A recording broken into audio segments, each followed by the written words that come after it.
Selamat datang di Jalan Cermin. Jangan lupa like, komen, dan subscribe. Kaisar Naga yang tak terkalahkan. Bab 1351. Patriark Gu menggelengkan kepala kepada Luli yang berpura-pura tidak melihatnya. Kepala guru tidak berkata apa-apa, begitu pula Naga Suesa. Tapi jauh di lubuk hati, mereka pasti tidak senang. Luli menatap Jiang Zuqiang sejenak dan berkata sambil tersenyum, Patriark Jiang, saya pikir Anda telah melihat masalahnya. Kamu sengaja bertaruh denganku. Kamu pasti bercanda. Apa kamu sedang menguji penglihatanku? Saya tidak tahu banyak dan saya membutuhkan lebih banyak bimbingan dari Patriark Jiang. View. Begitu Luli menyelesaikan kata-katanya, semua patriark, termasuk Jiang Xinghe, Naga Suesa dan Patriark Gu, merasa lega. Luli tahu bagaimana bersikap. Alih-alih memanfaatkan situasi, ia justru menawarkan jalan keluar bagi Jiang Zuqiang. Semua orang memiliki pandangan yang lebih tinggi terhadap Luli. Haha gelombang. Jiang Zuqiang jatuh dari tebing. Tiba-tiba ia melihat sebuah kolam di dasar tebing. Di sebelah kolam itu terdapat sebuah gua berisi harta karun. Ia sangat gembira. Setelah beberapa saat, ia mengangguk dan berkata, bagus sekali, Luli. Kau telah melakukannya dengan baik. Jangan sombong dan gegabah. Teruslah berkarya. Jiang Zuqiang dipermalukan hari ini dan beritanya akan tersebar nanti. Namun, Luli telah menyelamatkannya dari sisa-sisa harga dirinya. Jiang Zuqiang senang Luli telah membantunya. Untuk pertama kalinya, ia merasa bersyukur kepada Luli. Tentu saja, ia segera menyadari bahwa Luli tampaknya membantunya. Nyatanya, Luli menamparkan wajahnya lagi. Baiklah, ayo berangkat. Kepala guru melambaikan tangannya. Ia menepuk kepala Jiang Ruodan dan berkata, Ruodan, sekarang kau tahu bahwa selalu ada orang yang lebih baik darimu di luar sana. Kembalilah dan berkultivasilah selama beberapa tahun lagi. Cobalah untuk mendapatkan peringkat yang bagus di turnamen pengrajin berikutnya. Nyonya dan cemberut dan memasang wajah muram.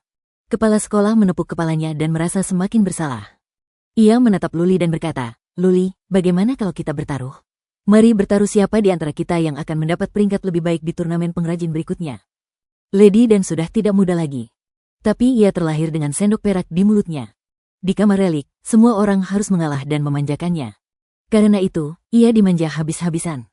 Dia telah dipermalukan oleh Luli, tetapi dia tidak yakin. Dia ingin bertaruh lagi dengan Luli. Luli tersenyum. Sambil menangkupkan tinjunya, ia berkata, Nona Dan, kau tak perlu bertaruh. Kau akan menang. Aku hanya seorang amatir dalam membaca. Sebenarnya, aku tidak pandai menempa artefak. Saya bahkan belum menjadi pandai besi, jadi bagaimana mungkin saya bisa berpartisipasi dalam kompetisi pandai besi? Jika kau ingin bertaruh, kau harus bertaruh dengan kakak senior Tosat Illusions. Saya. Qian Huanhan memasang wajah muram. Dia tahu kemampuannya sendiri. Bagaimana dia bisa mengalahkan Lady Dan? Bahkan bukan seorang pandai besi. Para murid saling berpandangan, tak bisa berkata-kata. Luli bahkan bukan seorang pemurni artefak, tetapi ia berani bersikap setenang itu di depan sang guru dan sekelompok leluhur. Apakah ia terlahir dengan pikiran yang kacau, atau ia punya trik lain? Lumayan. Tetua Gu membuat keputusan untuk Qian Huanhan. Ia berkata, Qian Huanhan, kau bisa bersaing dengan Ruodan. Lain kali, siapapun yang mendapat peringkat lebih baik harus tunduk kepada pihak lawan 3 kali. Kompetisi sehat seperti ini memang bagus. Baiklah gelombang. Qian Huanhan mengangguk. Itu hanya sebuah anggukan. Lagi pula, dia masih punya 7 tahun. Apakah dia pasti akan kalah? Setuju. Nyonya dan memelototi Qian Huanhan dan Luli, lalu pergi. Kepala suku dan Naga Suesa mengikutinya sambil tersenyum paksa. Para patriark lainnya juga pergi. Namun, sebelum pergi, mereka menatap Luli dengan bingung. Mengapa Luli bahkan bukan seorang pandai besi? Kamar relik memiliki standar evaluasinya sendiri. Keputusan satu patriark saja tidak cukup. Jika Luli tidak bisa membuat relik, usaha apapun tidak akan cukup. Jika Luli ingin menjadi pandai besi, ia harus menyerahkan relik dan membuatnya sendiri. Misalnya, Qian Huanhan bisa membuat relik berkualitas tinggi. Kamar relik akan mengenalinya sebagai seorang pengrajin dan melapor kepada sekte pengrajin. Luli telah berada di kamar relik selama bertahun-tahun. Tentu saja, dia tidak bisa membuat relik dengan level terendah, bukan? Patriark Gu membawa Qian Huanhan dan Luli kembali ke halaman tanpa mengatakan apapun. Zhou Qianjun dari Istana Roh Jahat sudah tahu bahwa Luli adalah murid pribadi Patriark Gu. Karena itu, bukan masalah besar bagi Luli untuk bersikap begitu mencolok hari ini. Dia bahkan bisa mempublikasikannya. Qian Huanhan membawakan anggur yang enak.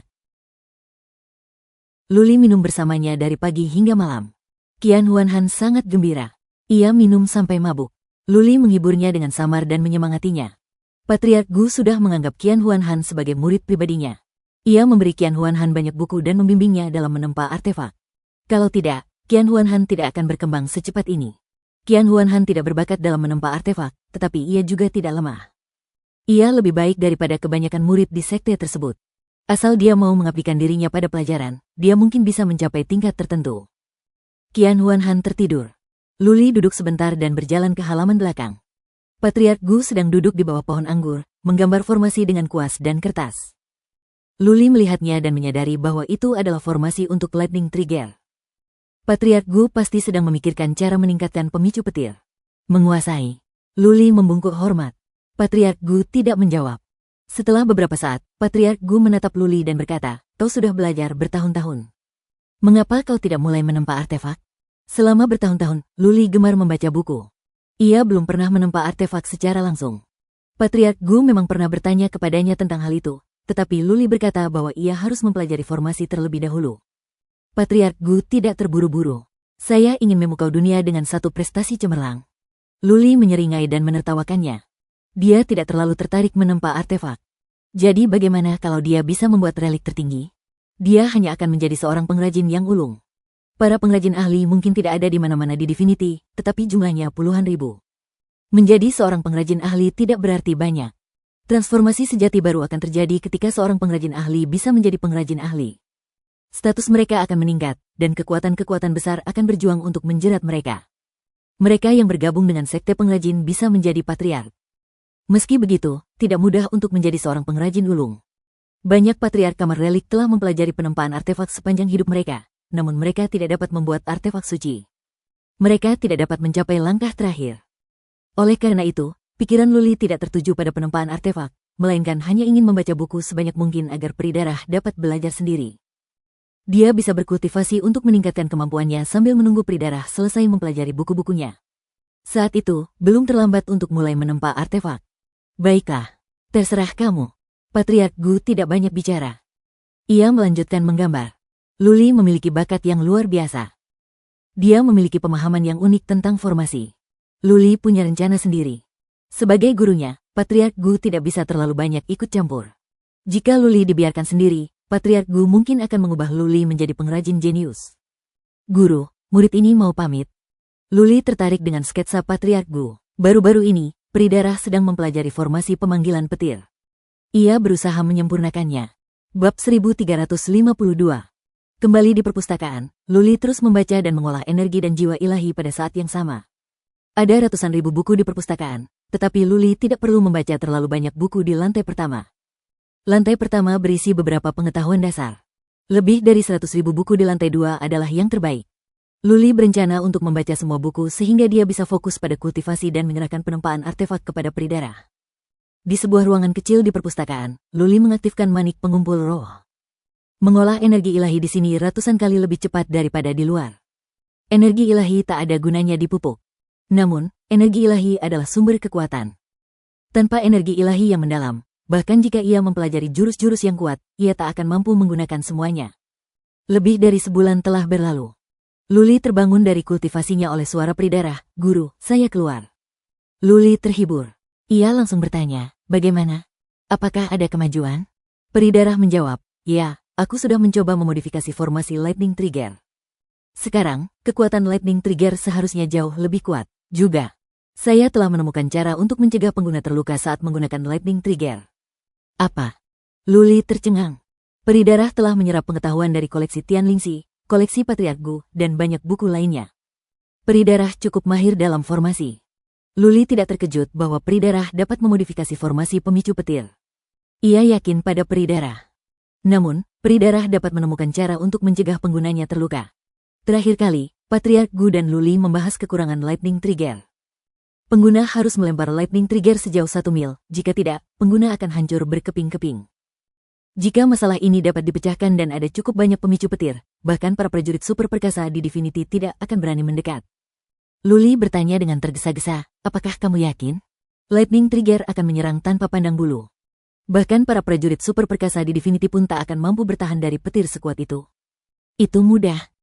Peri darah menjelaskan, "Faktanya, di antara formasi yang ditinggalkan Tianlingxi, ada satu yang dapat menahan petir.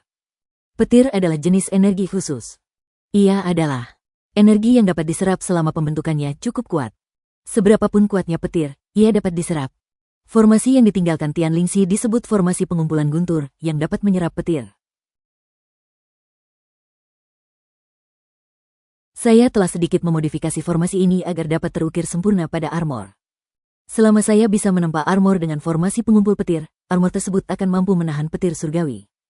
Lebih jauh lagi, ketika petir menyambar, petir tersebut dapat diserap oleh armor untuk meningkatkan kekuatan pertahanannya. Luli memiliki pemahaman yang mendalam tentang formasi penghambatan. Ia merenungkan ide peridarah dan yakin itu layak. Tentu saja, premisnya adalah bahwa formasi pengumpulan guntur harus cukup kuat untuk menyerap petir tersebut. Tentu saja, premisnya adalah bahwa formasi pengumpulan guntur harus cukup kuat. Peridarah menjawab dengan penuh semangat, aku punya dua metode. Yang pertama adalah menarik petir dan menggunakannya untuk menyambar titik tertentu. Metode kedua adalah menambahkan Lightning Gathering Array ke Heavenly Thunder Guide, yang memungkinkan Heavenly Thunder Guide menyimpan cukup banyak Heavenly Thunder. Ketika saatnya tiba, array tersebut dapat digunakan untuk membunuh musuh. Guru, bisakah kau bayangkan ini? Jika seorang pembawa petir surgawi mengumpulkan cukup banyak guntur dan kilat lalu meledak di dekat seorang ahli, maka semua guntur dan kilat yang tersimpan akan dilepaskan. Bahkan seorang ahli super dari dunia abadi pun pasti tidak akan senang, kan? His desis.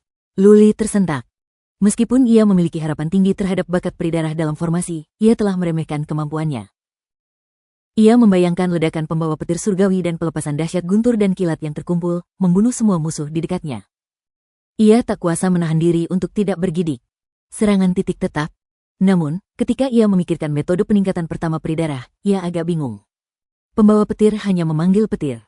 Saat petir menyambar, pembawa petir tidak akan berguna.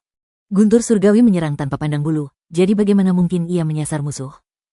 Blood Fairy menjelaskan, Fixed Point Strike agak rumit, jadi aku akan menjelaskannya kepadamu. Bukankah formasi di dalam Heavenly Thunderbringer seharusnya menarik guntur surgawi untuk menyerang? Ketika petir surgawi menyambar, serangannya menjadi membabi buta. Namun, bagaimana jika pemandu guntur surgawi menambahkan beberapa bahan yang dapat menarik petir? Ketika pembawa petir surgawi meledak, material yang menarik petir juga akan berterbangan di langit. Jika beberapa di antaranya menempel pada musuh, bukankah petir akan mengambil inisiatif untuk menyerang musuh? Tentu saja, kita perlu membuat baju zirah yang bisa menahan petir. Kalau tidak, orang yang menggunakan pembawa petir surgawi akan terserang petir. Ya. Luli memahami prinsip umumnya. Ia berhenti sejenak dan berkata, berikan semua pengetahuanmu di bidang ini sekarang. Aku akan meminta Patriark Gu untuk membuat zirah tahan petir sesegera mungkin. Oke. Peri darah merogoh tubuh Luli dengan tentakelnya, dan sejumlah besar informasi ditransfer ke dalam pikiran Luli. Luli duduk di tanah dan mulai memilah-milah informasi yang berantakan. Kemudian, ia mengirimkan semua buku yang baru saja dibacanya kepada peri darah. Setelah selesai, Luli duduk dengan menyilangkan kaki dan mulai mengatur semua pengetahuan dalam pikirannya. Dia duduk bersila selama 7 hingga 8 hari sebelum selesai mencerna semua informasi. Ia duduk bersila seharian lagi sebelum benar-benar mencerna semua pengetahuan itu. Saat ia membuka mata, matanya dipenuhi kegembiraan. Setelah mencerna semua informasi, dia yakin bahwa dia dapat meningkatkan Lightning Bringer dan membuat armor yang tahan terhadap petir. Tentu saja, mengingat tingkat penempaan artefaknya saat ini, tidak cukup baginya untuk membuat Lightning Bringer dan armor secanggih itu. Hanya Patriark Gu yang bisa melakukannya. Luli meninggalkan kamarnya dan bergegas ke tempat Patriark Gu. Di aula belakang, Luli melihat Patriark Gu masih duduk di bawah teralis anggur dan menggambar di atas gambar. Jelas, Patriark Gu masih mempelajari cara memodifikasi pembawa petir. Anda di sini. Apa itu? Petik 2. Patriark Gu melirik Luli sekilas lalu melanjutkan menggambar sambil mengerutkan kening. Luli menyeringai. Ia mengeluarkan pena dan kertas, lalu mulai menggambar. Yang digambarnya adalah versi perbaikan dari Thunderbringer. Teknik menggambarnya agak goyah, tetapi tetap akurat. Melihat Luli menggambar tanpa berkata apa-apa, Patriark Gu menatapnya dengan rasa ingin tahu. Tak lama kemudian, ia terkejut. Luli, apa yang sedang kamu gambar? Patriark Gu meletakkan kuasnya, berjalan mendekati Luli, dan menatapnya. Ia bertanya dengan curiga, kenapa kau menggambar formasi pemicu petir? Tunggu. Ada yang tidak beres. Kelopak mata Patriark Gu berkedut. Ia menyadari bahwa gambar Luli berbeda dengan pembawa petir. Patriark Gu tidak berkata apa-apa dan mengamati dengan tenang. Apa? Setelah Luli menyelesaikan gambar pertama, Patriark Gu mengamatinya dengan saksama beberapa kali. Wajahnya berkedut dan matanya dipenuhi keterkejutan dan kebingungan. Dia tidak mengatakan apapun untuk mengganggu Luli. Dia melihat pena Luli dan mulai mempelajari gambar kedua. Semakin ia belajar, semakin terkejut ia. Ekspresinya semakin berlebihan dan ia bahkan gemetar. Patriark Gu telah menempa artefak selama lebih dari 100 tahun. Dialah yang menciptakan pembawa petir. Patriark Gu menyadari ada yang mencurigakan dalam gambar Luli. Luli tidak berhenti. Ia mulai menggambar yang ketiga, gambar di dalam armor tahan petir. Setelah lukisan itu selesai, tetua Gu meliriknya beberapa kali, dan seluruh tubuhnya gemetar. Dia mengambil ketiga gambar itu dan mengamatinya berulang-ulang. Tiba-tiba, dia berteriak, "Qian Huanhan, apa kau sudah mati? Jika kau begitu, keluarlah sekarang dan panggil ketua ke sini." Bab 1353. Ketua. Luli melambaikan tangannya setelah ragu sejenak. "Tuan, saya rasa kita tidak perlu mengganggu ketua. Lagi pula, ini baru ide awal. Belum diverifikasi, saya pikir kita harus membahasnya bersama. Sekalipun ketua terganggu, aku tak mau bilang akulah orangnya. Kau bisa bilang kaulah orangnya." Luli sangat menyadari pentingnya formasi. Jika pemicu petir dapat ditingkatkan, itu akan menjadi terobosan bagi kamar relik. Formasi bisa menjadi fondasi kamar relik. Luli yakin ia bisa hidup lebih lama jika ia tidak mencolok. Jika berita tentang dirinya yang menyempurnakan pemicu petir menyebar, ia akan menjadi sasaran kritik publik. Zhou Qianjun mungkin akan mengirim seseorang untuk membunuhnya. Patriark Gu berpikir sejenak. Ia memahami kekhawatiran Luli. Melihat Qian Huanhan yang berjalan mendekat, Patriark Gu melambaikan tangannya dan berkata, "Tidak apa-apa. Tidak perlu mengundang ketua. Kembalilah berkultivasi." Tetapi, Qian Huanhan mengerjap, bingung. Mengapa Patriark Gu memanggilnya terburu-buru? Dia datang terburu-buru dan Patriark Gu menyuruhnya kembali. Apakah Patriark Gu mempermainkannya? Saat Qian Huanhan ragu-ragu, Patriark Gu memelototinya. Qian Huanhan merasakan hawa dingin di punggungnya. Ia pun segera lari. Kalau dia tidak pergi sekarang, tetua Gu mungkin akan menamparnya hingga terbang. Setelah Qian Huanhan pergi, Patriark Gu mengambil gambar-gambar itu dan mempelajarinya dengan saksama. Kali ini, ia tidak hanya sekadar membaca sekilas. Ia mempelajarinya dengan saksama untuk memastikan kelayakannya. Luli sudah melakukan beberapa perhitungan, dan seharusnya tidak menjadi masalah. Meskipun begitu, ia belum pernah memalsukan artefak dan tidak punya pengalaman. Semuanya hanya strategi yang dibuat-buat. Terserah Patriark Gu untuk memutuskan apakah itu layak. Luli berdiri di samping dengan tenang. Patriark Gu telah mempelajari gambar-gambar itu selama 6 jam tanpa berniat berhenti. Luli menunggu. Patriark Gu mengalihkan pandangannya ketika hari sudah benar-benar gelap. Matanya berbinar saat ia bertanya kepada Luli, "Luli, apakah kau yang membuat semua formasi ini?" "Ya, Guru." Tentu saja, Luli tidak bisa memberitahu Patriark Gu bahwa Peridarahlah yang mengembangkannya. Kalau tidak, orang-orang akan menginginkannya. Luli terpaksa mengakui kesalahannya dan mengatakan bahwa dialah yang melakukannya. "Kamu seorang jenius." Tetua Gu menghela napas dan berkata dengan wajah penuh rasa malu, "Guru telah mempelajari dao pemurnian artefak selama 100 tahun, tetapi hasilnya tidak sebaik apa yang telah Anda pelajari selama beberapa tahun. Saya tidak yakin apakah susunan pemanggilan guntur surgawi Anda sepenuhnya layak, tetapi seharusnya ada peluang keberhasilan sebesar 50%. Spirit array dari Thunder Resistant Battle Armor ini sangat misterius. Jika tidak ada masalah, aku seharusnya bisa menyempurnakan Thunder Resistant Battle Armor ini." Baiklah. Luli sangat gembira. Selama dia bisa membuat armor tahan petir, tidak masalah apakah Thunderbringer bisa ditingkatkan atau tidak.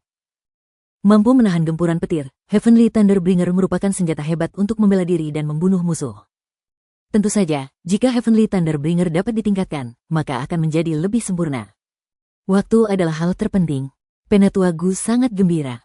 Ia melambaikan tangannya dan berkata, "Pergi ke aula urusan internal dan ambil beberapa material suci. Aku akan segera mulai menyempurnakan armor pertempuran tahan petir." Patriark Gu menulis sebuah daftar dan mengeluarkan tokennya. Luli berjalan ke aula urusan internal sambil membawa token dan daftar itu. Bahan-bahan dalam daftar itu mahal dan langka. Namun, karena Luli memiliki token Patriark Gu, kepala keluarga aula urusan dalam negeri tidak mengatakan apa-apa. Lagi pula, Patriark Gu memiliki status tinggi di kamar relik. Patriark Gu sudah berada di aula artefak ketika Luli kembali dengan semua materi. Patriark Gu meminta Luli untuk mengambil banyak bahan dari aula bahan. Setelah semuanya siap, Patriark Gu menyalakan tungku terbesar dan mulai membuat prototipe. Membuat zirah itu merepotkan. Zirah itu bukan hanya satu potong, melainkan beberapa potong. Meskipun ada beberapa potong, semuanya saling terhubung. Karena itu, membuatnya pun merepotkan. Mengingat kemampuan Luli, ia bahkan tidak bisa membuat baju zirah tingkat rendah. Jadi ia harus membantu Patriark Gu dan belajar darinya secara bersamaan. Patriark Gu terampil dalam menempa artefak, jauh lebih baik daripada Qian Huanhan. Terlebih lagi, Patriark Gu memiliki cara unik dalam menempa artefak. Tindakannya cepat dan tepat. Luli terpesona.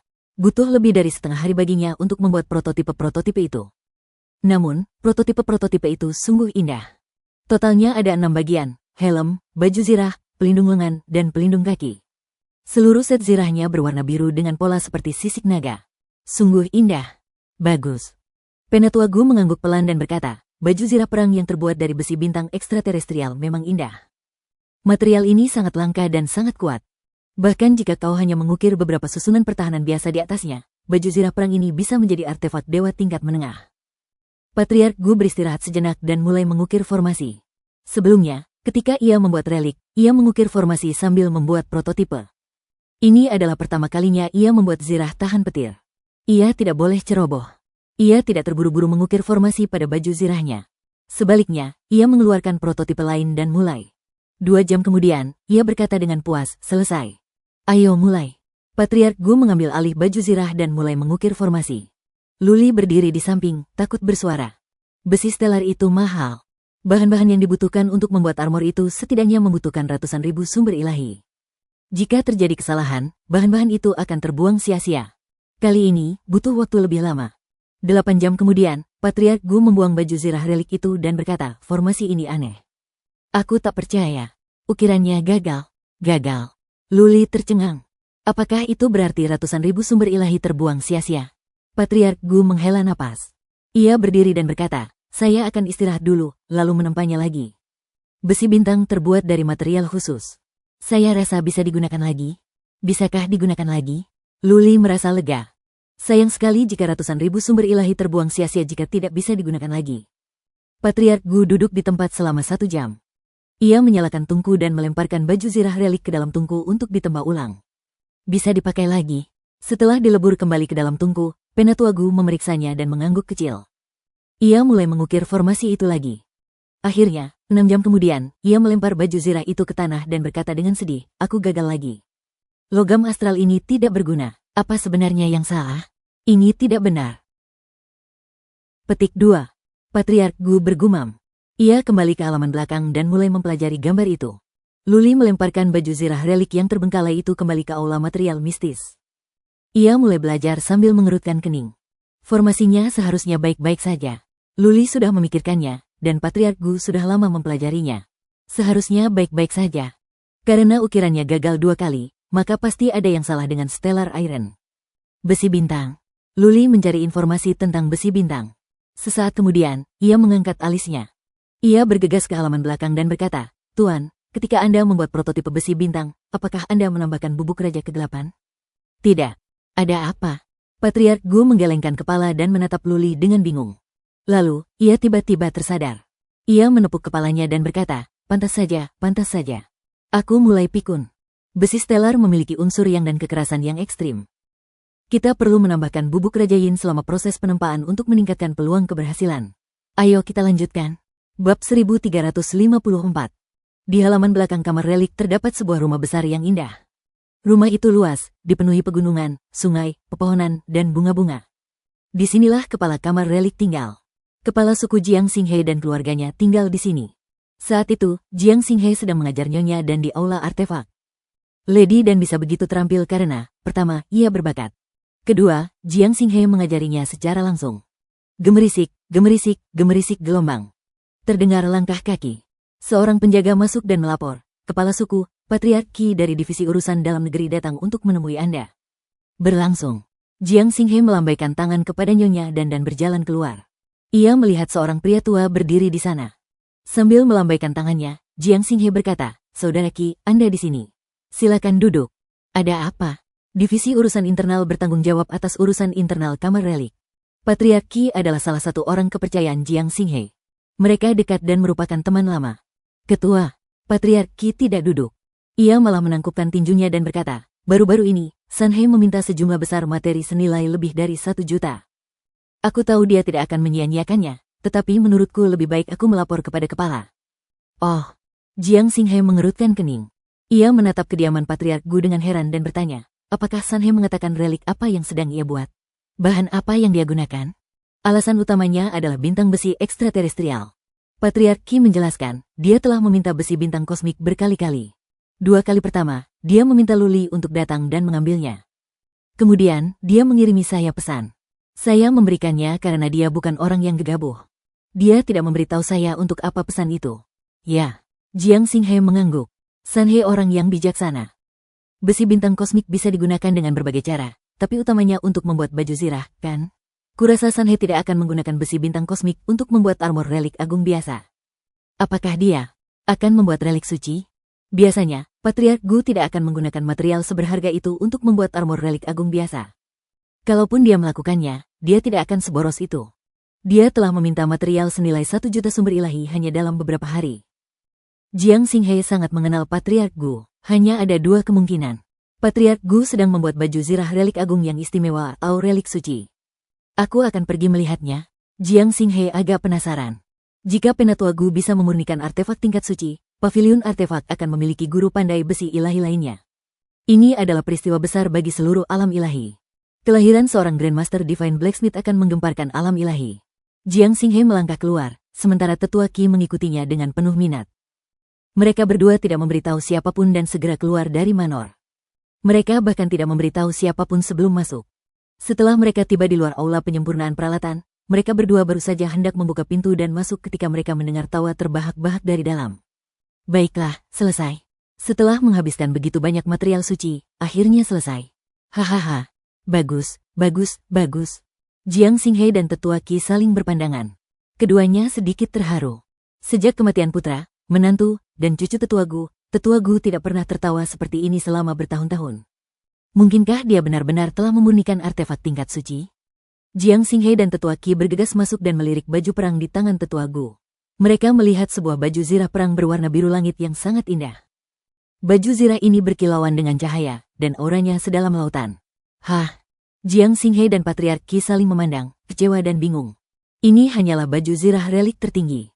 Mengapa Tetua Gu begitu senang? Akan mudah bagi Patriark Gu untuk membuat relik tertinggi. Ketua, Luli melihat Jiang Xinghe dan Patriark Qi. Ia langsung membungkuk dan berkata, Ketua, Patriark Qi. Ketua. Patriark Gu melihatnya dan berkata sambil tersenyum, Ketua, kemarilah dan lihatlah baju zirah relik terbaruku. Oke. Jiang Xinghe semakin tertarik. Ia bergegas mengambil baju zirah itu. Ia menuangkan energi ilahi untuk merasakannya. Sesaat kemudian, Jiang Xinghe membuka matanya dan berkata dengan heran, formasi di dalam keilahian itu aneh. Apakah itu mampu menyerap petir? Secara teori, memang seharusnya begitu. Kenapa kita tidak mencobanya? Patriark Gu berkata sambil tersenyum, Ketua, panggil Suesa ke sini. Aku akan melempar Thunder Trigger dan melihat apakah dia bisa menahannya. Kalau aku tidak salah, armor anti petir ini seharusnya bisa tahan petir dari Thunder Trigger. Jiang Xinghe terkejut. Lalu, ia sangat gembira.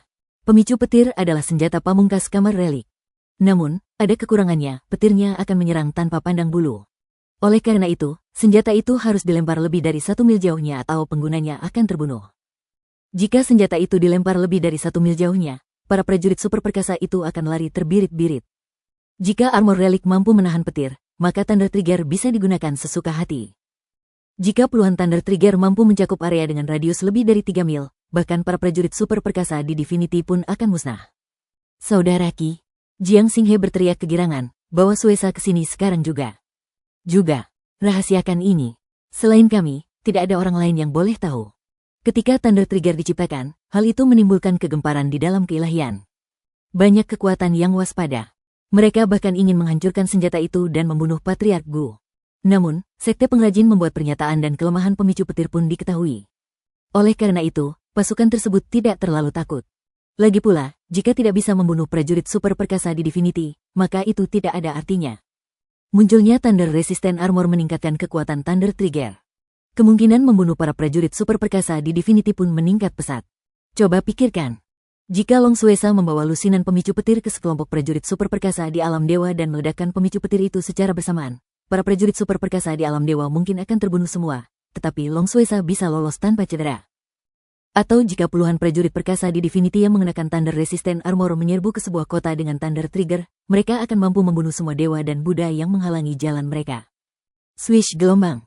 Tak lama kemudian, Long Suesa dan Tetua Qi bergegas mendekat.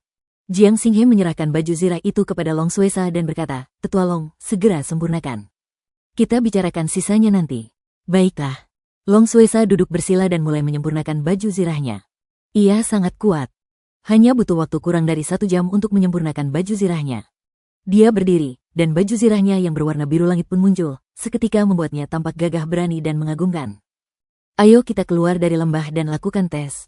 Jiang Xinghe tak sabar lagi. Ia melambaikan tangan dan berjalan keluar. Patriark Gu melambaikan tangan pada Luli dan mengikutinya. Saat mereka berada di luar, Jiang Xinghe menatap Luli dan berkata, "Kurasa dia tidak perlu pergi bersama kita, kan? Armor tahan petir itu sangat penting. Bisa dibilang itu adalah rahasia utama kamar relik." Tentu saja, Jiang Xinghe tidak ingin Luli tahu terlalu banyak. Karena itu, ia tidak ingin Luli pergi dan melihat hasil tesnya. Patriark Gu melambaikan tangannya dan berkata, "Tidak apa-apa. Luli terlibat dalam seluruh proses desain. Dia familiar dengan formasi itu. Ini bukan rahasia baginya." Apa? Bab 1355. Penguasa paviliun memimpin beberapa orang keluar dari lembah dengan tergesa-gesa, menarik banyak perhatian. Namun, karena Tuan Paviliun tidak mengatakan apa-apa, tidak ada yang berani mengikuti. Mereka hanya berkumpul dan berdiskusi, menebak-nebak apa yang terjadi dan mengapa Tuan Paviliun dan yang lainnya begitu bersemangat. Rombongan itu meninggalkan lembah dan menuju ke selatan. Setelah puluhan ribu mil, mereka tiba di sebuah pegunungan. Jiang Xinghe berkata, "Baiklah, ayo kita lakukan di sini." Penatua Gu mengeluarkan pemandu petir langit, menatap Long Suesa, dan berkata, "Suesa, aku akan melemparkannya nanti. Kau masuki zona petir dari samping. Jika kau merasa tidak sanggup, segera keluar. Tak seorang pun bisa menjamin bahwa armor ilahi tahan petir akan mampu menahan petir. Tentu saja, tak seorang pun berani memasuki kedalaman zona petir. Kekuatan tempur Long Suesa sangat kuat, dan pertahanannya juga sangat kuat. Jika situasi di luar zona petir tidak tepat, Long Suesa akan dapat mundur dengan mudah." Long Suesa mengangguk pelan. Jiang Xinghe menggunakan persepsi ilahinya untuk mengamati sekeliling. Setelah memastikan tidak ada orang di dekatnya, ia berkata, "Ayo mulai." Penatua Gu meledakkan pembawa petir langit, dan pembawa petir langit itu semakin terang. Tiba-tiba, Penatua Gu melemparkannya jauh-jauh. Ledakan, ledakan, ledakan. Di atas 9 langit, guntur bergemuruh dan kilat memenuhi langit. Pegunungan di kejauhan telah berubah menjadi api penyucian. Ular petir yang tak terhitung jumlahnya berenang, berputar-putar, dan menyambar, ingin mencabik-cabik semua makhluk hidup di bawah hingga berkeping-keping. Dia, Long Suesa meraung, dan tubuhnya memancarkan cahaya kuning tanah. Setelah itu, lingkaran cahaya kuning tanah muncul, membentuk lapisan penghalang cahaya di sekujur tubuhnya. Long Suesa terbang mendekat, tetapi kecepatannya tidak cepat. Ketika mencapai tepi badai petir, kecepatannya bahkan lebih lambat. Ia perlahan mendekati zona petir dengan ekspresi yang sangat serius. Bahkan dengan kekuatannya, jika ia terjerat lebih dari 10 sambaran petir, ia pada akhirnya akan mati di dalamnya. CK. Sebuah sambaran petir terpancar, dan melesat membentuk busur ke arah Long Suesa. Seluruh tubuh Long Suesa menegang. Dia meraung dengan marah, dan tubuhnya membeku di tempat, membiarkan sambaran petir yang setebal lengan itu menjeratnya. Bang! Penghalang cahaya kuning tanah di sekitar tubuh Long Suesa meledak lapis demi lapis. Ini adalah penghalang pertahanan yang dibentuk oleh niat elemen tanah, tetapi langsung dihancurkan oleh sambaran petir. Jiang Xinghe dan yang lainnya menjadi gugup. Petir itu begitu dahsyat. Jika armor petir ilahi tidak mampu menahannya, Long Suesa mungkin akan terluka parah. Jika dia tidak mundur, iblis darah naga akhirnya akan berubah menjadi abu saat petir lainnya menyambar. Berdengung gelombang. Pada saat itu, baju perang biru langit di sekitar Long Suesa menyala dengan cahaya yang menyilaukan. Petir yang menyambarnya langsung lenyap, diserap oleh baju perang biru langit itu. Tuan Paviliun. Long Suesa meraung kesal. Ia tiba-tiba berbalik menatap Jiang Xinghe dan meraung, semua petir telah diserap. Jiang Xinghe sangat gembira, begitu pula Tetua Gu dan Tetua Qi yang begitu gembira hingga hampir menangis. Siapa gelombang? Kilatan petir lain merobek kehampaan dan menyambar. Long Suesa menyerbu ke arah kilatan petir itu tanpa rasa takut. Kilatan petir itu melilitnya, tetapi dengan cepat menghilang ke dalam baju perangnya. Baiklah. Long Suesa merasakannya, dan wajahnya dipenuhi kegembiraan. Bahkan janggutnya berdiri tegak. Ia mengambil inisiatif untuk bergegas menuju zona petir. Tubuhnya terjerat oleh 2 naga petir, tetapi hasil akhirnya tetap sama. Mereka semua terserap oleh armor pertempuran tahan petir. Tidak buruk. Luli mengangguk. Armor pertempuran tahan petir telah diverifikasi sebelumnya untuk dapat menyerap petir. Semuanya tergantung pada seberapa banyak petir yang dapat diserapnya. Apakah akan ada masalah jika terus-menerus disambar petir? Suara mendesing. Long Suesa mempercepat langkahnya. Ia melesat seperti singa gila, menarik lebih dari selusin sambaran petir. Yang membuat semua orang gembira adalah selusin naga petir melesat mendekat, tetapi pada akhirnya semuanya dengan mudah diserap oleh baju perang.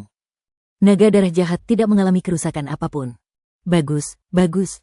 Patriark Gu sangat gembira. Ini mungkin hari paling bahagia yang pernah ia alami dalam lebih dari 1 dekade terakhir. Air mata menggenang di matanya. Ia menatap Luli dengan lebih ramah. Selamat, Guru. Luli melihat Long Xuesa berlarian di zona petir. Ia yakin armor pertempuran tahan petir itu mampu menahan petir untuk sementara waktu, setidaknya 1 pemicu petir. Luli menangkupkan tinjunya ke arah Patriark Gu dan berkata, "Selamat, Tuan." "Selamat, Tuan. Anda telah membuat armor relik super lain yang akan tercatat dalam sejarah." "Ya, bagus, anak baik." Patriark Gu mengangguk dengan air mata berlinang. Kata-kata Luli berarti, dia akan mengambil semua pujian. Meskipun Patriark Gu tidak pantas mendapatkannya, dia hanya bisa mengatakan bahwa dialah yang membuat baju zirah relik itu. Kalau tidak, itu akan menjadi bencana bagi Luli. Seorang talenta muda yang mampu membuat senjata pemusnah massal merupakan ancaman bagi banyak pihak. Menyingkirkan Luli hanya akan membawa lebih banyak manfaat daripada kerugian. Setidaknya, Istana Roh Jahat tidak akan membiarkan Luli tumbuh. Long Xuesa terbang mengitari langit. Setelah semua petir menghilang, Long Xuesa berteriak kepada Patriark Gu, "Sanhei, lemparkan pemicu petir lagi." Zirah relik ini dapat menyerap lebih banyak petir, bahkan 100 kali lipat. Oke. Patriark Gu telah membuat banyak pemicu petir di masa lalu. Seluruh ruang relik memiliki setidaknya ribuan di gudang. Dia bisa menghabiskannya sesuka hati. Tangan Patriark Gu bersinar saat 2 pemicu petir muncul. Ia meledakkannya bersamaan dan melemparkannya ke Long Xuesa. Ia tertawa dan berkata, "Xuesa, hati-hati. Ini 2 pemicu petir. Kau akan mendapat masalah jika tak bisa mengendalikannya." "Hahaha." Long Xuesa tertawa dan berkata, "Sanhei, jangan khawatir. Aku bisa merasakan semakin banyak petir yang diserap baju zirah relik, semakin kuat pertahanannya. Lagi pula, petir yang tersimpan di dalam baju zirah itu kurang dari 1%. Saya pikir ketika semua petir diserap, pertahanan armor relik akan lebih baik daripada banyak armor relik tertinggi." Ledakan, ledakan, ledakan gelombang petir menghujani. Long Xuesa bergerak sesuka hati. Semua petir yang mengenai baju zirah menghilang dan diserap oleh baju zirah itu. Long Xuesa bergerak lebih dari selusin kali dan menyerap lebih dari setengah petir. Luli dan Patriark Gu merasa lega. Mereka yakin bahwa baju zirah relik itu adalah produk yang sukses. Oke. Pikiran Patriark Gu tak lagi tertuju pada baju zirah relik. Ia sedang memikirkan untuk meningkatkan pemicu petir. Dari 2 cara yang disarankan Luli, salah satunya adalah menggunakan formasi pengumpul petir. Keberhasilan armor tahan petir secara tidak langsung membuktikan bahwa Thunder Trigger dapat ditingkatkan. "Ketua." Patriark Gu menghampiri Jiang Xinghe dan berkata dengan suara pelan, "Saya mungkin membutuhkan banyak bahan. Saya ingin memberitahu Anda terlebih dahulu." "Tentu." Jiang Xinghe sedang dalam suasana hati yang baik. Ia berkata dengan santai, "Kau ingin membuat armor tahan petir, kan? Kamu bisa mendapatkan materi sebanyak yang kamu mau. Tanyakan saja pada Patriark Qi." "Tidak." Patriark Gu menggelengkan kepalanya dan berkata, "Saya tidak sedang membuat armor relik. Saya sedang mencoba meningkatkan Thunder Trigger. Saya 80% yakin modifikasinya akan berhasil. Setelah itu, daya mematikannya akan meningkat 10 kali lipat." "Apa?" Bahkan Jiang Xinghe, secerdik apapun, tak bisa tetap tenang. Ia berteriak, "Sanhei, kau yakin?" Patriark Gu mengangguk. "Ya." "Bagus." Jiang Xinghe sangat gembira. Ia melambaikan tangannya dan berkata, "Sanhei, berusahalah sekuat tenaga. Berikan aku orang-orang yang kau inginkan dan materi yang kau inginkan.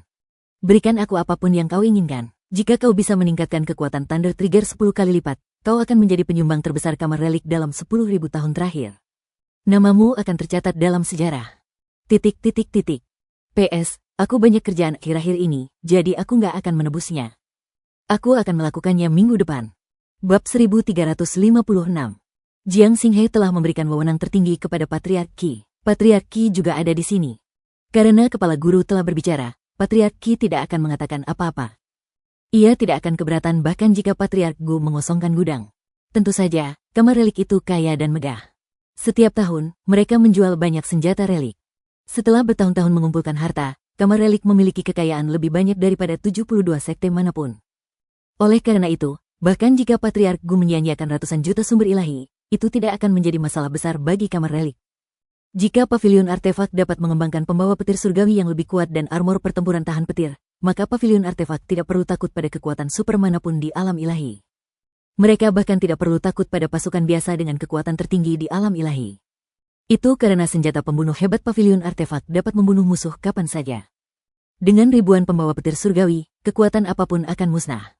Naga Suesa kembali.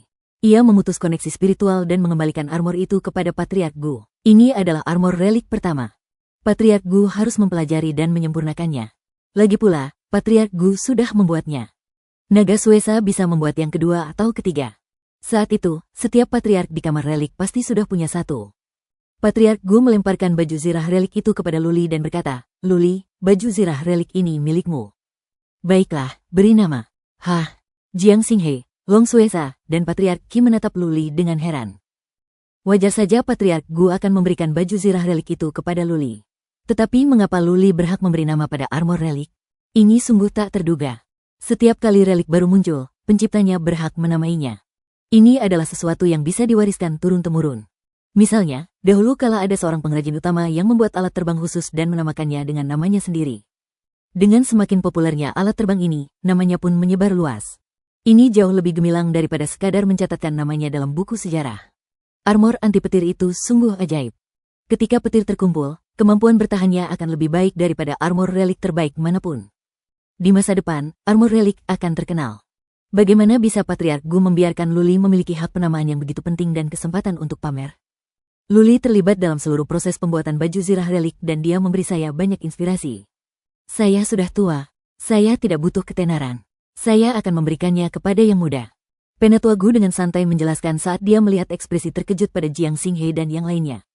Jiang Xinghe dan yang lainnya tidak sepenuhnya yakin. Mereka merasa Patriark Gu terlalu baik kepada Luli. "Baiklah, terima kasih, Guru." Luli mengerti bahwa Patriark Gu sedang mencoba menebusnya secara tidak langsung. Karena Tuan dan yang lainnya ada di sini, Luli tidak bisa berkata banyak. Ia menangkupkan tinjunya dan berterima kasih kepada Patriark Gu dengan penuh syukur. Dia memikirkannya dan berkata, armor dewa ini bisa menahan petir, menyerap petir, dan menyimpan petir. Kenapa tidak kita sebut saja armor petir? Luli tidak bertindak terlalu jauh. Ia tidak menyebut namanya sebagai contoh. Jiang Xinghe dan yang lainnya mengangguk, puas bahwa Luli tahu kapan harus maju dan kapan harus mundur. Jika Luli disebut Lujia, Luli A, Luang A, atau semacamnya, mereka semua akan merasa malu. Rombongan itu berjalan memasuki lembah.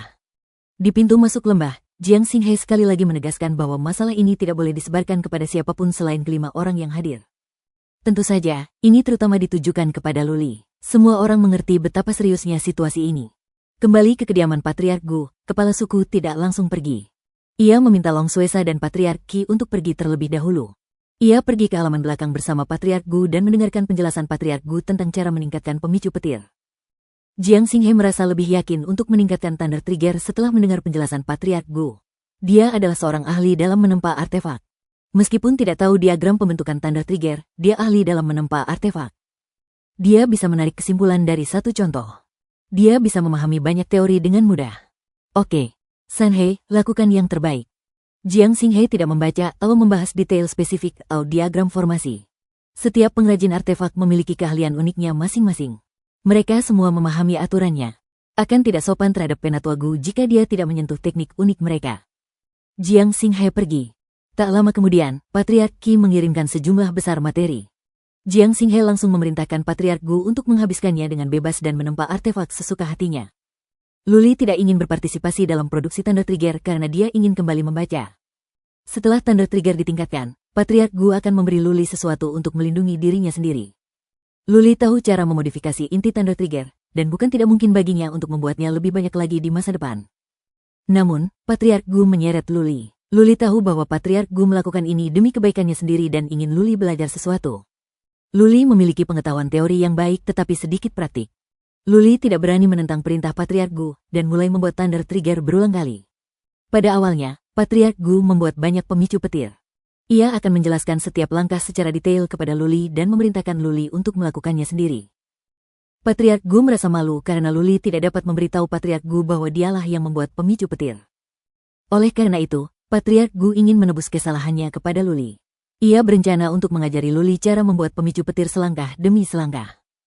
Thunder Trigger adalah keahlian unik Patriark Gu. Bahkan ketua pun tidak mampu mempelajarinya. Patriark Gu memperlakukan Luli seperti putranya sendiri dengan mengajarinya dengan begitu mudah. Bagaimana mungkin Luli menolak kebaikan seorang lelaki tua yang kesepian? Dia harus belajar dengan sepenuh hati, berusaha dan mencoba semampunya untuk memuaskan Patriark Gu. Luli belum pernah menempa artefak sebelumnya. Tak terelakkan lagi ia akan kebingungan ketika harus membuat relik yang begitu rumit. Ia sering membuat kesalahan. Patriark Gu sangat sabar. Ia tidak pernah memarahi atau memukul Luli. Ia bahkan tidak pernah berkata kasar. Semakin Patriark Gu bersikap seperti ini, semakin hati-hati Luli. Ia mengabdikan dirinya untuk belajar, berlatih, dan merenung. Pengetahuan teoretis Luli sangat kuat. Dengan bimbingan seorang guru terkenal dan latihan yang berulang, keterampilan Luli dalam menempa artefak meningkat pesat. Patriark Gu senang dengan kemajuan pesatnya. Patriark Gu mengerjakan Thunder Trigger selama 1,5 bulan. Luli belajar dengannya selama 1,5 bulan. Kemudian, Qian Huanhan juga datang untuk membantu. Tentu saja, dia datang untuk belajar lebih banyak. Luli telah meminta bantuan Qian Huanhan. Kalau tidak, Patriark Gu tidak ingin Qian Huanhan menjadi pemandangan yang mengganggu. Lebih dari 300 pemicu petir dibuat dalam 1,5 bulan. Semuanya dikirim ke Balai Urusan Dalam Negeri. Patriark Gu tidak ada di sana untuk mengisi kembali persediaan kamar relik. Sebaliknya, ia sedang menyempurnakan pemicu petir pada saat yang bersamaan. Sudah waktunya, Patriark Gu beristirahat selama setengah hari dan memutuskan untuk mencoba meningkatkan Thunder Trigger. Ia memilih rencana kedua yang diusulkan Luli, membangun formasi di dalam Thunder Trigger. Thunder Trigger akan menarik petir dan kemudian menggunakan formasi tersebut untuk mengumpulkan petir. Saat dibutuhkan, Thunder Trigger akan diledakkan dan petir dahsyat yang tersimpan di dalamnya akan dilepaskan untuk membunuh musuh di dekatnya. Thunder Trigger punya kata, trigger. Butuh waktu lama untuk menarik petir. Para prajurit yang kuat dapat bergerak cepat. Para prajurit super perkasa dapat menempuh jarak yang jauh hanya dalam satu tarikan napas. Oleh karena itu, ketika petir datang, para prajurit super perkasa di keilahian akan memiliki peluang bagus untuk melarikan diri. Kalau petir itu ditaruh di dalam dan dilepaskan sekaligus, maka bahkan para pendekar maha perkasa di Divinity pun tidak akan mampu lolos. Selama ada cukup banyak petir dan petirnya cukup kuat, membunuh para prajurit super perkasa di Divinity bukanlah mimpi belaka. Bab 1357. Proses penyempurnaan Lightning Trigger tidak berjalan mulus. Secara teori, semuanya baik-baik saja. Namun dalam praktiknya, masalah datang silih berganti. Patriark Gu dan Luli menghabiskan siang dan malam berdiskusi, bereksperimen, dan memecahkan satu masalah demi masalah. Pikiran Luli dipenuhi dengan pengetahuan tentang menempa artefak. Jika ia tidak mengerti, ia bisa bertanya kepada peri darah. Kali ini, Luli telah sangat membantu Patriark Gu. Sesekali, kata-kata Luli akan mencerahkan Patriark Gu. Jika bukan karena fakta bahwa ia bekerja dengan Patriark Gu, Luli tidak akan mengalami kesulitan dalam menempa artefak. Ia juga tidak akan mengerti mengapa begitu sulit untuk menjadi seorang pengrajin ahli. Pengetahuan dan keterampilan yang dibutuhkan untuk merancang relik tingkat tinggi sangatlah luas. Satu kesalahan dapat mengubah kinerja seluruh relik. Kesalahan apapun dapat membuat relik tersebut tidak berguna. 1 bulan, 2 bulan, 3 bulan. Jiang Xinghe akan datang ke sini setiap setengah bulan. Tentu saja, dia datang bukan untuk mencuri dari Patriark Gu, melainkan untuk melihat perkembangannya. Patriark Gu dan Luli telah menghabiskan bahan senilai 2 hingga 3 juta sumber ilahi, tetapi tidak ada tanda-tanda keberhasilan. Jiang Xinghe sama sekali tidak merasakan kesulitan.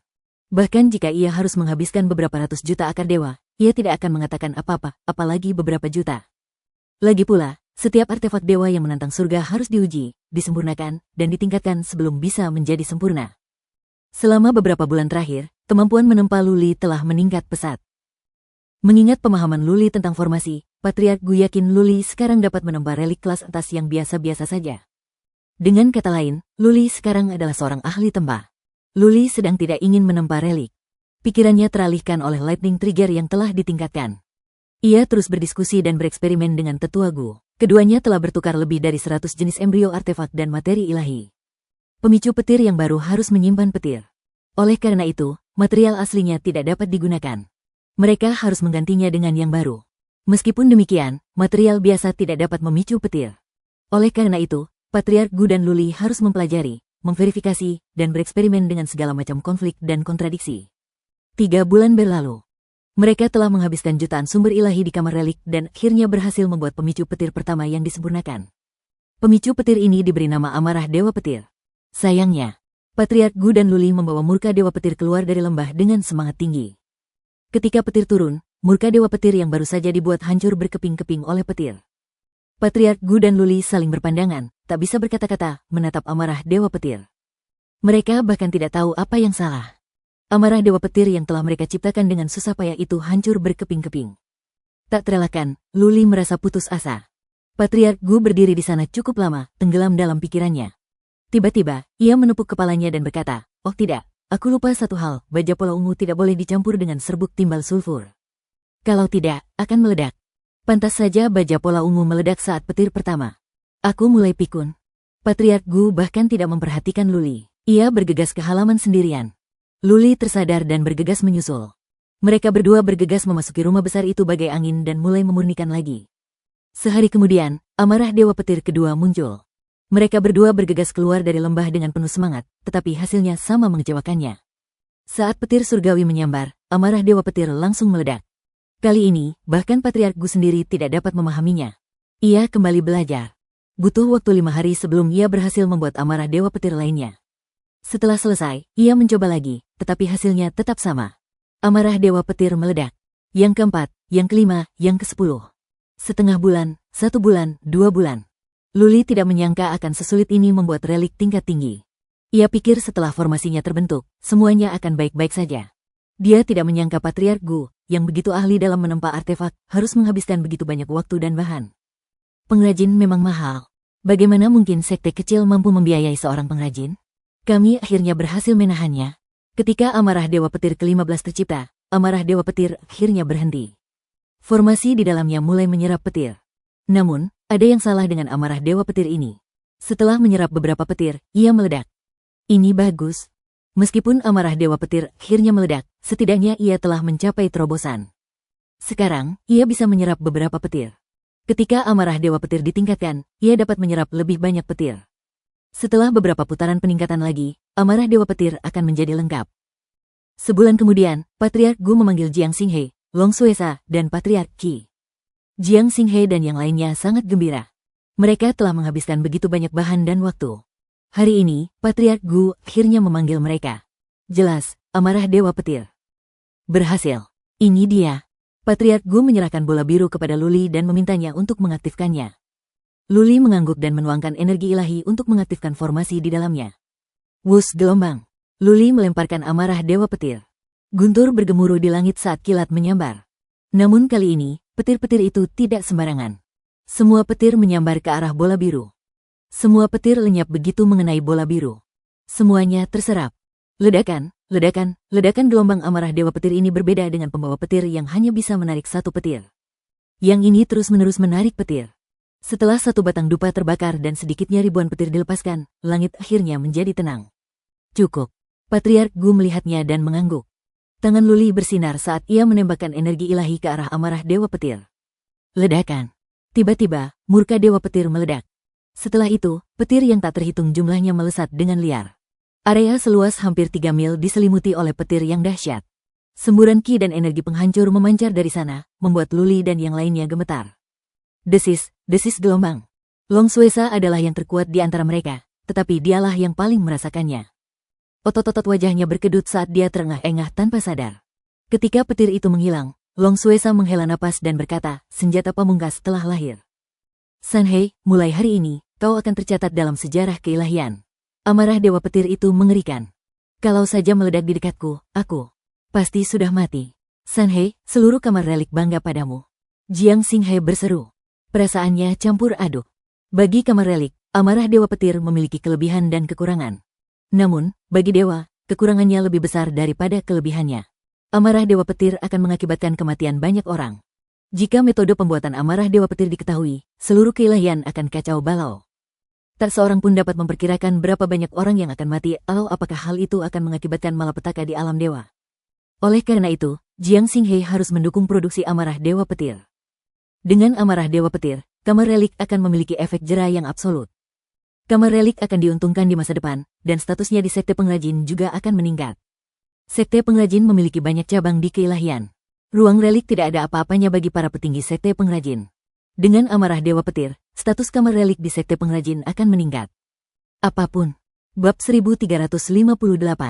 Setelah amarah Dewa Petir dikembangkan, seluruh ruang relik menjadi lebih hidup. Sebagian besar patriark dimobilisasi. Mereka pergi ke halaman Patriark Gu dan banyak materi dipindahkan. Penatua Qi berteleportasi di tengah malam untuk membeli sejumlah besar materi suci. Jiang Xinghe berencana membuat 1000 Fury of the God of Thunder dan 30 Thunder Armor. Patriark Gu tidak sanggup menangani beban kerja seberat itu. Oleh karena itu, sekelompok patriark datang membantu. Mereka membuat prototipe sesuai dengan persyaratan Patriark Gu, menyegel roh artefak, dan menstabilkan artefak tersebut. Patriark Gu hanya bertanggung jawab untuk mengukir formasi penghambatan.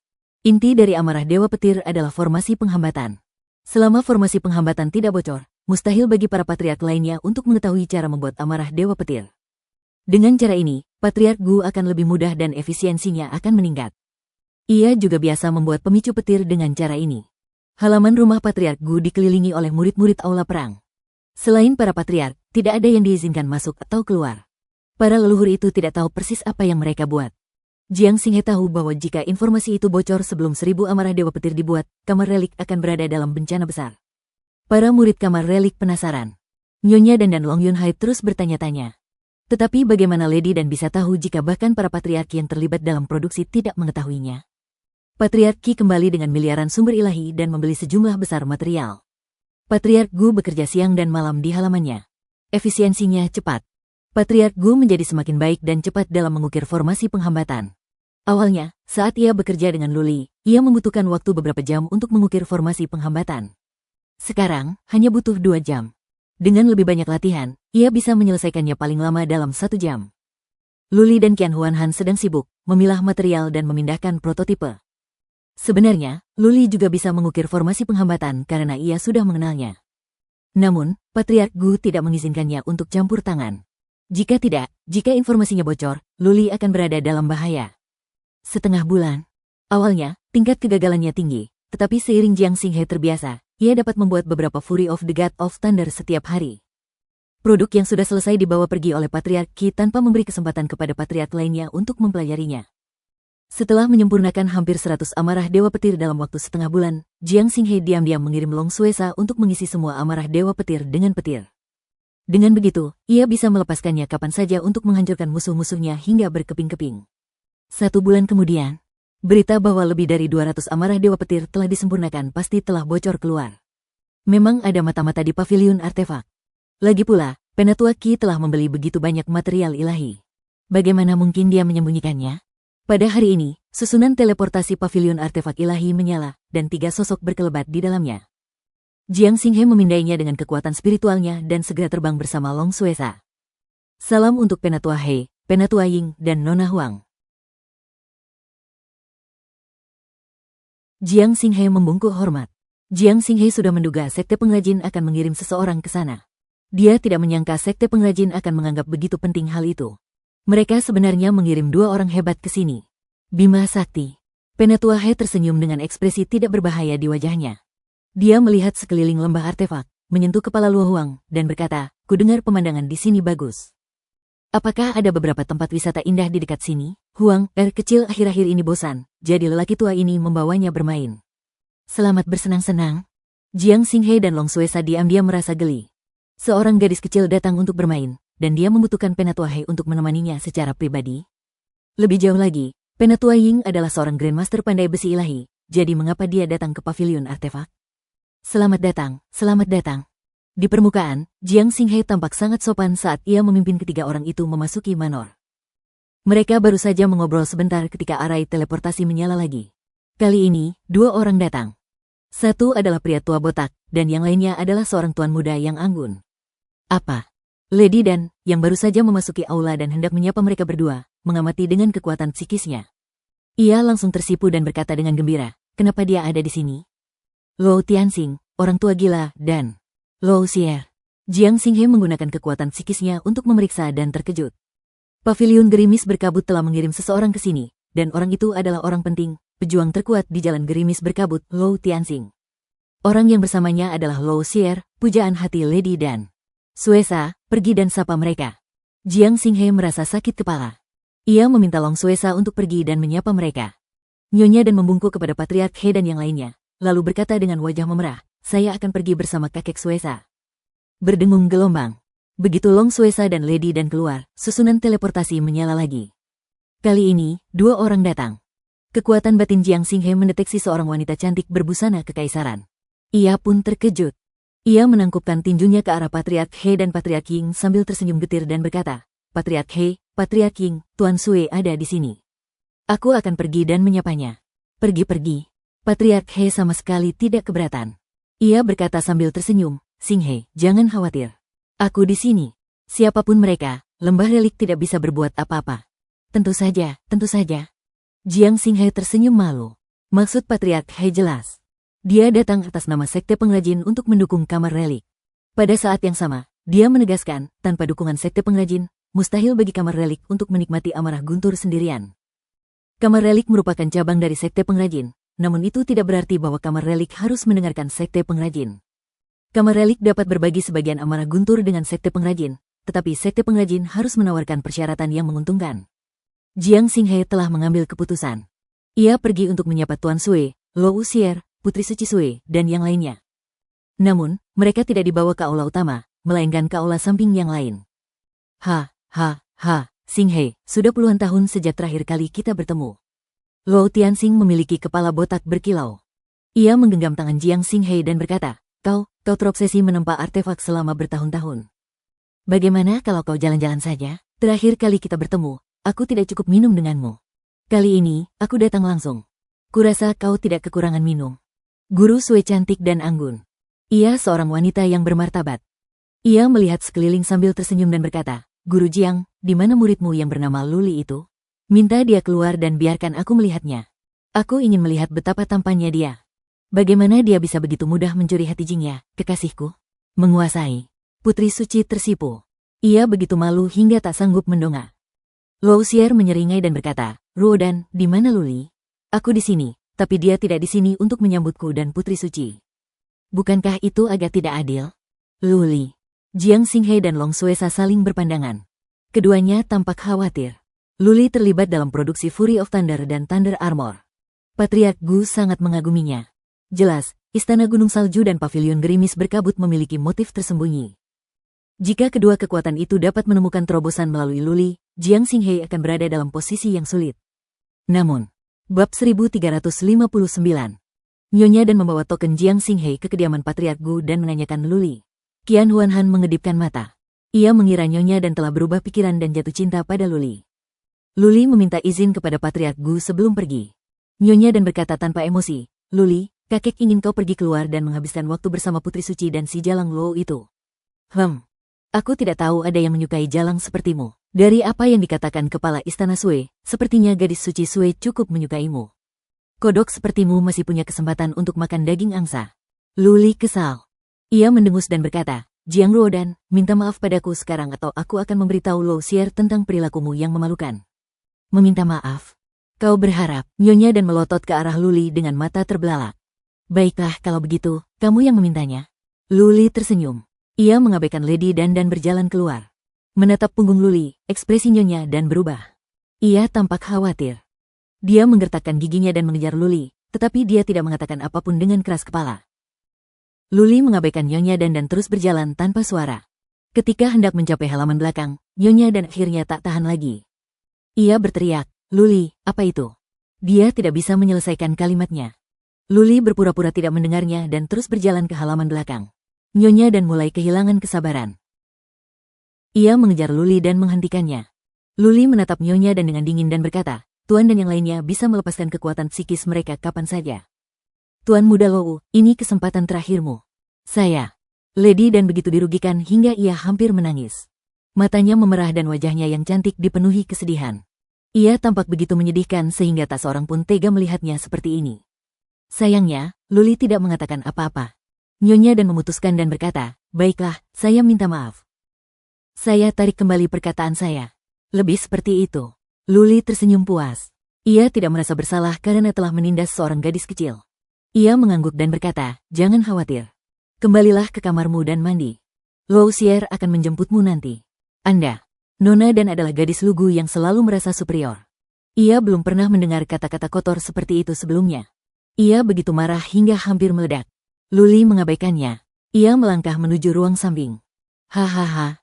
Sebelum mereka masuk, mereka bisa mendengar tawa Lo Wuxier. Lo Wuxier keluar, memeluk Luli erat-erat, dan berkata, Kakak Lu, aku sangat merindukanmu. Sialan. Luli merinding dipeluk pria di depan umum. Ia mendorong Lo Wuxier dan berkata, minggir, suamiku sayang. Jauhi aku atau aku akan pergi sekarang juga. Mengapa kamu seperti ini? Lo Wuxier mengeluh. Dulu kau memanggilku sayang, sekarang kau memanggilku suamiku. Kau begitu dingin dan tak berperasaan. Luli terdiam. Ia memelototi Lo Xier dan berkata, bisakah kau bicara seperti manusia? Hahaha. Lo Xier tertawa terbahak-bahak. Ia merangkul bahu Luli dan berjalan masuk. Luli menurutinya, menunjukkan rasa hormat kepada Lo Xier. Dia tahu Lo Xier sengaja melakukan ini, dan dia ingin Jiang Xinghe melihat hubungan mereka. Jika orang lain yang melakukannya, dia tidak akan bekerja sama. Namun, Lo Xier telah banyak membantunya dan dia seharusnya berterima kasih. Luli masuk dan menatap Putri Suci. Ia menangkupkan tinjunya dan berkata, Putri Suci, lama tak jumpa. Kau semakin cantik. Putri Suci tersipu. Ia begitu malu hingga menundukkan kepalanya dan berkata, Tuan Muda Lu, kau terlalu menyanjungku. Bukankah kau juga semakin tampan? Keduanya saling bersahutan. Mereka tampak saling menggoda seperti sepasang kekasih. Jiang Xinghe dan Long Xuesa terdiam. Luli berada di pihak yang mana? Luli menoleh ke arah Lou Tianxing dan membungkuk. Salam, kakek Lou. Terima kasih atas bantuanmu kemarin. Aku sangat berterima kasih. Kerja bagus. Lou Tianxing menyeringai lebar atas kebaikan hati Luli. Ia mengangguk dan berkata, datanglah ke pavilion gerimis berkabut kalau ada waktu. Biarkan Xier bermain denganmu. Luli membungkuk lagi. Ia mengalihkan pandangan dan menangkupkan tinjunya ke arah wanita itu. Senang bertemu Anda, Tuan Sui. Bagus. Tuan Sui mengangguk, seperti ibu mertua yang menatap menantunya. Ia berkata sambil tersenyum, Luli, bekerjalah dengan giat. Setelah kau terkenal dalam menempa artefak, kau bisa pergi ke Istana Gunung Salju untuk melamar. Mengajukan lamaran? Jiang Xinghe dan Long Xuesa memasang wajah muram. Jelas sekali bahwa Tuan Sui sedang berusaha merekrut Luli. Dia tidak menghormati mereka. Istana Gunung Salju memiliki seorang putri suci, tetapi Jiang Xinghe tidak memiliki seorang cucu perempuan. Putri Suci semakin tersipu. Luli tidak tahu apakah dia menunjukkan perasaannya yang sebenarnya atau hanya berpura-pura. Luli mengerutkan bibirnya. Ia memutuskan untuk menunjukkan rasa hormat kepada Putri Suci. Lagi pula, ia berhutang budi padanya. Dia menangkupkan tinjunya dan berkata, terima kasih, Guru Sui, atas kebaikan Anda. Saya akan bekerja keras. Baiklah. Jiang Xinghe tak tahan lagi. Ia melambaikan tangannya dan berkata, Luli, Ruodan, pergilah bersama Tuan Muda Lou dan Putri Suci untuk mengunjungi lembah relik. Luli, ada banyak tempat indah di lembah relik yang kurasa belum pernah kau lihat. Perjalananmu masih panjang. Tempat-tempat indah apa saja yang ada di lembah relik? Jiang Xinghe hanya memberi isyarat kepada Luli agar tidak lupa bahwa dia berasal dari lembah relik. Jiang Xinghe juga menyiratkan bahwa lembah relik akan memberikan Luli lebih banyak manfaat di masa depan dan bahwa Luli harus memainkan perannya. Baik, Ketua. Luli membungkuk dan pergi bersama Putri Suci dan Lou Xier. Nyonya dan menggandeng tangan Putri Suci dan membawanya ke taman belakang. Lou Xier dan Luli berjalan berdampingan. Keluarlah kamu. Melihat ke belakang Lady dan Putri Suci, Luli bertanya, apa yang ingin kalian lakukan dengan berpura-pura menjadi misterius? Haha. Lou Xier menyeringai. Ia menyenggol Luli dengan bahunya dan berkata, apa kau tidak tahu apa yang sedang kami coba lakukan, mengingat kecerdasanmu? Kamar relik akhir-akhir ini membuat keributan besar. Apa yang telah kau lakukan bukan lagi rahasia bagi banyak pihak. Luli berjalan dalam diam. Ia tahu ia tak bisa merahasiakan masalah seserius ini. Untungnya, kamar relik telah membuat ratusan pelet murka petir, yang cukup untuk melindungi dirinya. Terlebih lagi, sekte pengrajin telah mengirim seseorang. Kekuatan mana yang berani menantang mereka? Jika memang begitu, ia terpaksa menggunakan pendekatan lunak. Jelas, Lou Xier dan Putri Suci ada di sini untuk memainkan kartu emosional. Luli yakin. Ia bertanya, kau mau membeli benda itu? Ya. Lou Xier mengangguk. Makin banyak, makin baik. Soal harga. Makin rendah harganya, makin baik. Setidaknya, jangan sampai selangit. Luli, apakah benda itu benar-benar sekuat itu? Itu bisa membunuh prajurit super perkasa di Divinity? Ada beberapa hal yang tidak bisa kukatakan padamu. Aku dari kamar relik. Luli menjawab dengan sungguh-sungguh. Lalu, ia menambahkan, saya hanya bisa memohon atas nama Anda dan mencoba menurunkan harganya. Tentu saja, saya hanya seorang murid. Kata-kata saya tidak terlalu berpengaruh. Saya tidak bisa banyak membantu Anda. Ayo. Lou Xier mencibir Luli. Apa kau benar-benar mengira kami bodoh? Kau murid asli Patriark Gu. Kau dalang di balik kompetisi pengrajin. Jangan pikir kami tidak tahu. Asal kau meminta, Patriark Gu akan melakukannya. Jiang Xinghe harus menghormati Patriark Gu. Benar, kan? Ya, itu benar. Luli menatap Lou Xier dan berkata dengan dingin, kau sudah merencanakan semuanya dengan matang. Apa kau masih butuh bantuanku? Anda bisa mengatasinya sendiri. Petik 2. Tidak, saudaraku, aku minta maaf. Melihat Luli berjalan pergi, Lou Xier ketakutan. Ia bergegas menyusul Luli, membungkuk dan tersenyum meminta maaf. Ia tidak terlihat seperti tuan muda dari keluarga terpandang. Bab 1360. Hanya dalam satu hari, para master sekte dari 3 sekte besar tiba, begitu pula para tetua dari 2 kekuatan lain yang memiliki kekuatan nyata. Merasa ada yang tidak beres, Jiang Xinghe memerintahkan untuk menutup formasi teleportasi dan mengunci lembah relik.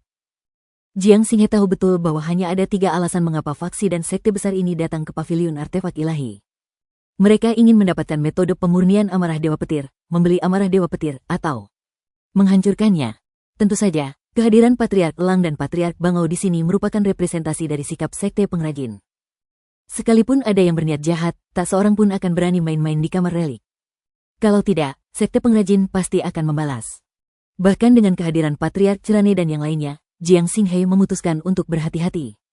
Ia menutup formasi teleportasi dan tidak menerima tamu. Dia tidak ingin seseorang memancing di perairan yang bermasalah ketika terdapat terlalu banyak prajurit yang kuat. Setelah Jiang Xinghe menerima para master dan patriark, ia tidak pernah muncul lagi. Ia tidak memberi Luo Tianxing dan Master Snow kesempatan untuk bernegosiasi. Naga Suesa bertanggung jawab atas halaman Patriark Gu. Halaman itu dikelilingi oleh para prajurit dari aula pertempuran. Bahkan seekor nyamuk pun tidak bisa menyelinap masuk. Patriark Gu dan yang lainnya melanjutkan pembuatan amarah petir. Perintah Jiang Xinghe adalah membuat 1000 untuk ruang relik. Dengan 1000 Fury of Thunder, Chamber of Relics akan memiliki senjata super. Kekuatan apapun yang ingin melawan Chamber of Relics harus membayar harga yang mahal. Baik Luo Tianxing maupun Master Snow tidak terburu-buru. Luli telah berjanji kepada Luo Xier dan Putri Suci bahwa Istana Gunung Salju dan Paviliun Gerimis berkabut akan mendapatkan bagian dari amarah guntur, kecuali jika kamar relik tidak menjual satupun. Membunuh prajurit super perkasa di Divinity. Ini adalah senjata pembunuh yang ampuh. Jika dia bisa membeli beberapa ratus buah dan membawanya kembali ke sekte untuk dijadikan harta karun, sekte tersebut akan memiliki harta pencegah yang luar biasa. Harta ini akan sangat berguna untuk membunuh musuh dan melindungi diri mereka sendiri. Di sisi lain, para master sekte dan tetua dari sekte lain agak cemas, karena masalah ini akan semakin menyebar. Pada saat itu, akan semakin banyak kekuatan yang datang untuk membeli amarah Dewa Petir. Jika mereka tidak dapat mengambil keputusan sekarang, akan lebih sulit di masa mendatang. Namun, Jiang Xinghe tidak melihat seorang pun tamu. Naga Suesa bertanggung jawab atas halaman Patriark Gu. Satu-satunya orang yang mereka lihat hanyalah beberapa patriark yang sedang mengobrol dengan mereka. Patriark Cerane dan yang lainnya ada di dekatnya. Siapa yang berani melakukan apapun? Di sisi lain, Penatua Bangau dan Penatua Elang tidak terburu-buru karena murka Dewa Petir terlalu kuat. Paviliun artefak tidak akan mampu melindunginya. Tidak peduli apapun, sekte pengrajinlah yang akan memperoleh keuntungan paling banyak. Para tetua sekte pengrajin akhir-akhir ini sangat diminati. Entah untuk membeli amarah Dewa Petir atau untuk mengumpulkan informasi, para tetua ini sangat berguna. Karena para tetua telah berbicara untuk memohon keringanan hukuman, Jiang Xinghe pasti akan memberi mereka muka. Para tetua ini juga berpartisipasi dalam pemurnian amarah Dewa Petir, tetapi mereka sebenarnya tidak tahu banyak. Mengenai seberapa kuat amarah Dewa Petir, para tetua lainnya tidak tahu dan hanya bisa menebak-nebak. Tetua Gu tidak pernah muncul. Ia selalu memurnikan amarah Dewa Petir. Jiang Xinghe juga menghilang. Jika ia tidak memurnikan 1000 amarah Dewa Petir, Jiang Xinghe tidak akan membicarakan hal lain. Mereka pertama-tama akan berusaha melindungi diri mereka sendiri dan memperoleh pencegahan mutlak sebelum berunding dengan kekuatan lain. Jiang Xinghe tahu bahwa memonopoli amarah Dewa Petir itu tidak realistis. Menjual sejumlah amarah Dewa Petir akan mengurangi tekanan pada paviliun artefak. Kalau tidak, amarah Dewa Petir hanya akan menjadi milik paviliun artefak. Semua faksi utama pasti akan mengincar paviliun artefak. Jika paviliun artefak menjual amarah Dewa Petir, pasukan lain akan merasa lega. Luli menghabiskan 2 hari bersama Luo Xier dan Putri Suci sebelum dia kembali ke rumah besar untuk membantu. Putri Suci dan Tuan Sue sedang berpura-pura. Kemudian, Putri Suci bersikap wajar saat bersama Luli. Tentu saja, Luli tidak keberatan. Ia hanya menganggap Putri Suci sebagai teman. Long Suesa secara langsung bersama Patriark Gu. Para patriark lainnya bekerja siang dan malam. Produksi amarah Dewa Petir meningkat. Lebih dari 20 amarah Dewa Petir diproduksi setiap hari. Dalam sebulan, mereka bisa menghasilkan 500. Sebulan kemudian, Jiang Xinghe akhirnya muncul. Alih-alih bertemu dengan para pemimpin pasukan lain, ia pergi menemui Patriark Cerane terlebih dahulu. Luo Huang selama ini tinggal di lembah relik. Long Yunhai dan Long Wentian sesekali datang untuk memberi penghormatan, berharap seekor kodok bisa mencicipi daging angsa. Sekalipun tidak bisa, mencium aroma daging angsa saja sudah cukup. Yang membuat Luo Huang kesal adalah Luli tak kunjung muncul. Seolah-olah Luli tak tertarik pada wanita cantik jelita seperti dirinya. Selama masa ini, Patriark Bangau dan Patriark Elang memberi isyarat kepada beberapa patriark lain bahwa Luli harus datang. Namun, Luli tidak pernah muncul. Wanita cantik cenderung lebih memperhatikan penampilan dan pesona mereka. Mereka terbiasa dengan hari-hari dikelilingi bintang-bintang. Mereka mungkin tidak peduli jika dikelilingi sekelompok pria. Namun, ketika seorang pria terhormat tidak peduli, mereka akan merasa itu tidak adil. Luo Huang bahkan lebih kesal ketika dia mengetahui bahwa Luli telah bersama Putri Suci selama 2 hari. Hari ini, Luli akhirnya muncul bersama Jiang Xinghe. Untuk pertama kalinya, Patriark Gu juga muncul. Patriark Cerane dan Patriark Eagle ada di sini. Jika Patriark Gu tidak muncul, yang lain akan mengatakan dia tidak tahu aturan. Patriark Bangau, Patriark Elang, dan Nyonya Huang.